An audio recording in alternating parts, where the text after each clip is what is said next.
Good afternoon all of you. તો વિદ્યાર્થી મિત્રો, આજે ગુજકેટ અને નીટ સ્ટાન્ડર્ડ 11 માં ચેપ્ટર નંબર 8 ગુરુત્વાકર્ષણની અંદર આજનો આપણો લેક્ચર નંબર જે છે 7 છે. તો આજના એમસીક્યુ ની અંદર આપણે અભ્યાસ કરીએ કે ભાઈ પૃથ્વીની સપાટીથી h જેટલી ઊંચાઈએ એક સ્મોલ m દળના પદાર્થ પર, કયા દળના? સ્મોલ m દળનો એક પદાર્થ છે, તો એના પર પૃથ્વીને કારણે લાગતું ગુરુત્વાકર્ષી બળ છે. એના કારણે ગુરુત્વાકર્ષી બળ લાગે છે. તે દરિયાની સપાટી પર તે પદાર્થ પર લાગતા ગુરુત્વાકર્ષી બળ કરતા, દરિયાની સપાટીથી તે પદાર્થ પર લાગતા ગુરુત્વાકર્ષી બળ કરતા 1/3 ગણું હોય તો h/r is equal to ... એટલે ખાલી જગ્યા થાય જ્યાં કેપિટલ R બરાબર પૃથ્વીની ત્રિજ્યા છે. શું છે? પૃથ્વીની ત્રિજ્યા. તો અહીંયા અલગ અલગ ઓપ્શન આપેલા છે. તો અહીંયા આપણે વિદ્યાર્થી મિત્રો દેખીએ કે પૃથ્વીની સપાટીથી h ઊંચાઈએ સ્મોલ m દળના પદાર્થ પર લાગતું બળ. પૃથ્વીની સપાટી, ધારો કે આ પૃથ્વીની સપાટી છે, તો પૃથ્વીની ત્રિજ્યા, એટલે આપણે પહેલા તો પૃથ્વીની ત્રિજ્યા કેપિટલ R કહી શકીએ છે, અને અહીંયા ધારો કે સ્મોલ m દળ છે અને એની પૃથ્વીની સપાટીથી ઊંચાઈને આપણે h કહી દઈએ. બરાબર છે? તો અહીંયા ગુરુત્વાકર્ષણનું જ્યારે સૂત્ર લખતા હોય, એટલે કે ભાઈ જે આપણે વાત અગાઉ થઈ ગયેલી છે જે રેગ્યુલર લેક્ચરની અંદર, કે જે ભાઈ પૃથ્વીનું જે બળ છે, માસ ઓફ અર્થ, એ પૃથ્વીના કેન્દ્ર પર કેન્દ્રિત થયેલું હોય. બરાબર છે? તો અત્યારે આપણે દેખી શકીએ છીએ કે ભાઈ પૃથ્વીની સપાટીથી h ઊંચાઈએ સ્મોલ m દળના પદાર્થ પર લાગતું બળ. તો આપણું મેઈન સ્ટાન્ડર્ડ સૂત્ર શું છે? Gm1m2/r². તો અહીંયા m1 કોણ બનશે? તો કે જે માસ ઓફ અર્થ છે એ આપણું m1 બને. એટલે અહીંયા માસ ઓફ અર્થ ની જગ્યાએ મેં કેપિટલ M લખ્યું છે. ઓન્લી ફોર પૃથ્વીના દળને મેં અહીંયા કેપિટલ M થી ઓળખાયું છે. તો અહીંયા માસ ઓફ અર્થ ની જગ્યાએ કેપિટલ M. અને જે આપણું h ઊંચાઈએ આવેલું બીજું જે દળ છે, એટલે મતલબ કે આ m છે, આ આપણું કેપિટલ M છે, m1 બને છે, જેને આપણે પૃથ્વીનું દળથી ઓળખી રહ્યા છીએ. અને સ્મોલ m જે છે એ આપણું બીજું એક દળ કે જે h ઊંચાઈએ છે ને આપણે m2 થી ઓળખી રહ્યા છે. એટલે m2 ની વેલ્યુ m થઈ ગઈ. મતલબ m1 ની વેલ્યુ કેપિટલ M, m2 ની વેલ્યુ આપણે કેટલી છે બચ્ચા પાર્ટી? m2 ની વેલ્યુ તમે દેખી શકો છો સ્મોલ m છે. અને આ બે વચ્ચેનું અંતર કેટલું? તો કે આ બે વચ્ચેનું ટોટલ અંતર કેટલું થશે? r h. બરાબર? એટલે અંતરનો વર્ગ, તો r h નો સ્ક્વેર થઈ ગયો. એવી રીતે આપણે કહેશું બીજું કે ભાઈ દરિયાની સપાટી પર તે જ પદાર્થ પર લાગતું બળ. તો દરિયાની સપાટી એટલે કે તમે સમજી લો કે ભાઈ આ દરિયો છે, તો દરિયાની સપાટી બરાબર છે, તો ત્યાં એક દળ જે સ્મોલ દળ m પડ્યું છે અને પૃથ્વીનું દળ કેપિટલ M, એ તો એના કેન્દ્ર પર જ હોય. તો આટલી ત્રિજ્યા કેટલી થશે? r જેટલી થશે. તો અહીંયા આપણું આ m જે છે તો વિદ્યાર્થી મિત્રો m1 જ છે, અને m2 જે છે આ સ્મોલ m છે, આપણું શું બની રહ્યું છે? m2 બની રહ્યું છે. એટલે g m1 ની જગ્યાએ આપણે શું મૂકી રહ્યા છે? કેપિટલ M, કે જે પૃથ્વીનું દળ છે, અને જે બિંદુવત દળ, એટલે મતલબ કે સ્મોલ m જે દળ આપ્યું છે એ આપણે m2 થઈ જશે. અને બે વચ્ચે અંતર, કારણ કે દરિયાની સપાટી એટલે કે જે પૃથ્વીની સપાટી જે હોય દરિયાની સપાટી, એટલે એનું જે અંતર છે એ r થશે. એટલે r નો સ્ક્વેર, સમીકરણ નંબર 2. ઓકે, હવે ધ્યાનથી દેખો. સાથે સાથે હું કીધું કે ભાઈ એ જે બળ લાગે છે ગુરુત્વાકર્ષી બળ કરતા 1/3 ગણું હોય, તો મતલબ કે જે દળ જે h ઊંચાઈએ જે ગુરુત્વાકર્ષણ બળ હોય એના કરતા દરિયાની સપાટી પર 1/3 ગણું દળ હોય, તો F1 બરાબર 1/3 F2 લખી શકાય છે. બરાબર? ઓકે, તો હવે આપણે શું કરીશું કે ભાઈ F1 ની વેલ્યુ કે સમીકરણ નંબર 1 માં દેખી દે. G capital M small m upon r plus h whole square is equal to 1/3, તો 1/3 ની જગ્યાએ જ રહેશે. F2 ની જગ્યાએ આપણે શું લખીશું? G capital M small m upon r square. તો વિદ્યાર્થી મિત્રો both the side G cancel out, capital M cancel out, અને સ્મોલ m શું થઈ જશે? કેન્સલ આઉટ થઈ જશે. તો આ જે 3 છે એ જે ભાગાકારના સંબંધમાં છે, ક્યાં જતા રહેશે? ગુણાકારના સંબંધમાં. તો 3 ઉપર જશે. બરાબર છે? એટલે r h હોલ સ્ક્વેર તો છે, અહીંયા શું હશે? 1/r² હશે. વિદ્યાર્થી મિત્રો હવે તમે ધ્યાનથી દેખો છો અહીંયા કે આ 1 નો પણ વર્ગ લખે તો કોઈ ફેર ના પડે, પણ આ વર્ગ બરાબરની આ સાઈડ આવે તો શું થઈ જાય, અંડરરૂટ થઈ જશે. તો આ જે 3 છે અંડરરૂટ થઈ જશે અને r h એનો સ્ક્વેર છે અને અંડરરૂટ થાય તો અંડરરૂટ h સ્ક્વેર શું થઈ જશે, કેન્સલ આઉટ થઈ જશે. તો તમે વિદ્યાર્થી મિત્રો અહીંયા દેખી રહ્યા છો કે જે r ભાગાકારના સંબંધમાં છે ગુણાકારમાં જશે એટલે √3 r લખાશે ઇઝ ઇક્વલ ટુ શું લખાશે અને r h ભાગાકારમાં છે તો બરાબરની પેલી સાઈડ જાય તો r h થઈ જશે, બરાબર છે. હવે કામ કરે r માટે સ્ટેપ આપણે એક સાઈડે લઈએ તો √3r r is equal to શું, અહીંયા h તો એવા ને એવા.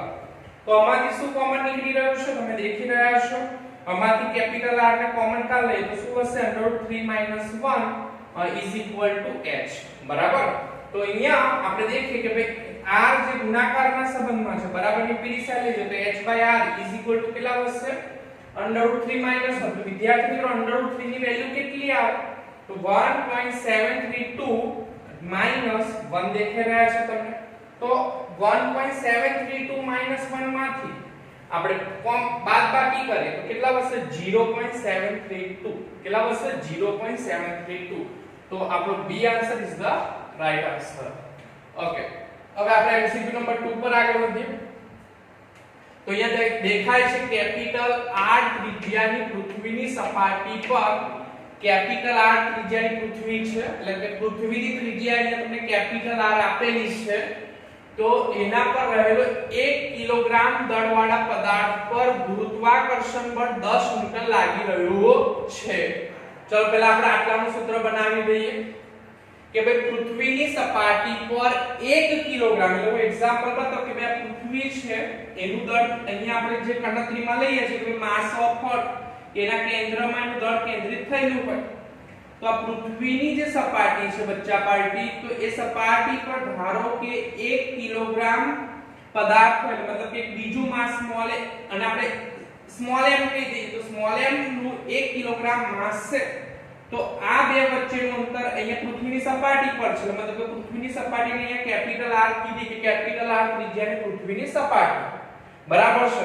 તો અહીંયા જે બળ લાગે છે કે ભાઈ F1 થી ઓળખીએ તો 10 ન્યૂટન જેટલું બળ લાગે છે.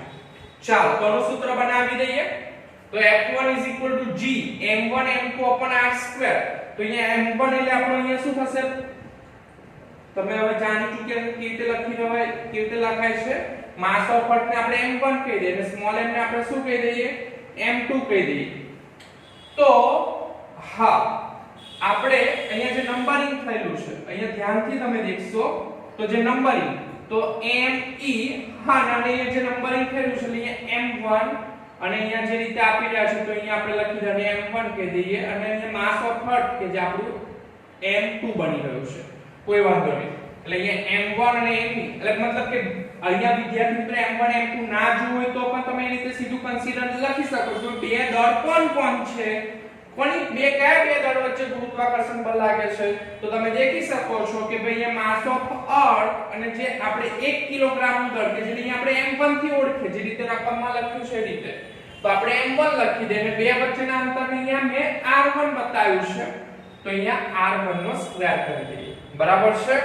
ચાલો એવી રીતે રકમને આગળ વાંચીએ. હવે એવું કહે છે કે તો 100 કિલોગ્રામ દળવાળા ઉપગ્રહ જે પૃથ્વીના કેન્દ્રથી સરેરાશ 3/2 r અંતરે રહેલી કક્ષામાં ભ્રમણ કરતો હોય તો એટલે ચાલો કોઈ ઉપગ્રહ જે છે, બરાબર છે.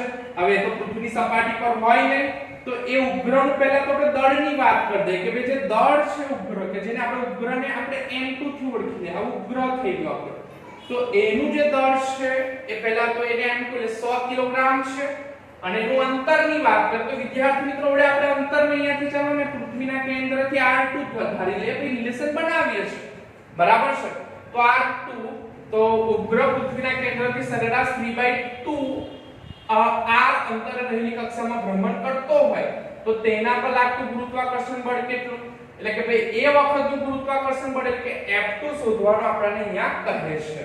તો વિદ્યાર્થી મિત્રો પહેલા રિલેશન તો કે ભાઈ બે દળ વચ્ચે લાગતું બળ તો આપણું એક m1 બને ને એક m2 બને. તો અહીંયા પૃથ્વીનું દળ છે આપણું me છે અને જે બીજું દળ છે m2 એ બે વચ્ચે લાગતું ગુરુત્વાકર્ષણ બળ શોધવાનું છે અને બે વચ્ચેના અંતરને આપણે અહીંયા શેનાથી ઓળખી લીધા r2 થી ઓળખી લીધા તો અહીંયા r2 હવે રકમને ફરી એકવાર દેખીએ હવે આપણે કહીએ કે ભાઈ જો પહેલા તમે દેખો કે ભાઈ જે પૃથ્વીની સપાટી પર m1 પદાર્થ હતો એટલે કે જે પૃથ્વીની ત્રિજ્યા ને અહીંયા r કીધું છે એટલે કે r1 બરાબર r લખી શકાય પણ બીજી કન્ડિશન ની અંદર તમે અહીંયા ધ્યાનથી દેખો કે પૃથ્વીના કેન્દ્રથી સરેરાશ 3/2 r અંતર એટલે કે જે તમને બીજું અંતર કીધું અહીંયા ઉપગ્રહનું એ તમને કીધું 3/2 r જેટલા એટલે r2 ની વેલ્યુ થશે 3/2 r તો આ વસ્તુ આપણે કન્સિડર રાખીશું ચાલો તો અહીંયા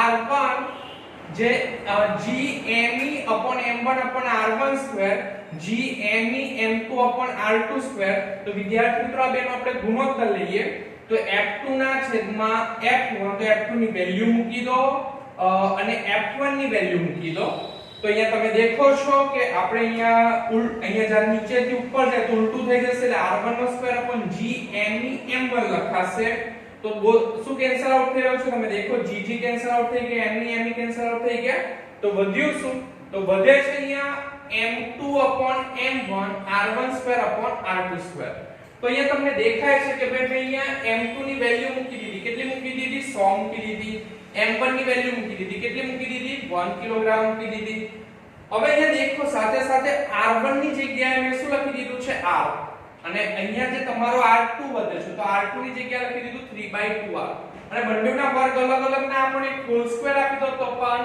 ચાલે તો અહીંયા તમે દેખો કે ભાઈ f1 બરાબર ઓલરેડી 10 ન્યૂટન કીધા તો 10 ન્યૂટન કીધા તો f1 બરાબર અહીંયા વેલ્યુ કેટલી મુકાશે 10 મુકાશે તો અહીંયા 100/1 એટલે 100 અહીંયા r કેન્સલ આઉટ એટલે 1/3 નો વર્ગ એટલે પોતપોતાનો વર્ગ આપી એટલે 3 નો વર્ગ કેટલો થશે 9 અને 2 નો વર્ગ કેટલો થશે 4 અને f1 ની વેલ્યુ 10 મૂકી દીધી છે ચાલો તો અહીંયા છેદનો છેદ ક્યાં જાય છે અંશમાં એટલે અહીંયા હું લખાશે 4/9 અને આ 10 ભાગાકારમાં છે બરાબર અહીંયા ઉપર જાય તો ગુણાકારમાં થશે 1000 થશે વિદ્યાર્થી મિત્રો તો તમે જ્યારે આનું ટોટલી કેલ્ક્યુલેશન કરશો તો તમને જે જવાબ મળશે f2 નો એ મળશે 4.44 × 10⁻² ન્યૂટન જેટલો મળે છે તો આ રાઈટ આન્સર થઈ ગયો આપણો બરાબર છે તો વિદ્યાર્થી મિત્રો આ બે MCQ દેખ્યા આ બે MCQ ની અંદર આજે તમે દેખ્યું કે અહીંયા તમને પહેલા સર્વપ્રથમ તો રિલેશન બનાવતા આવડવું જોઈએ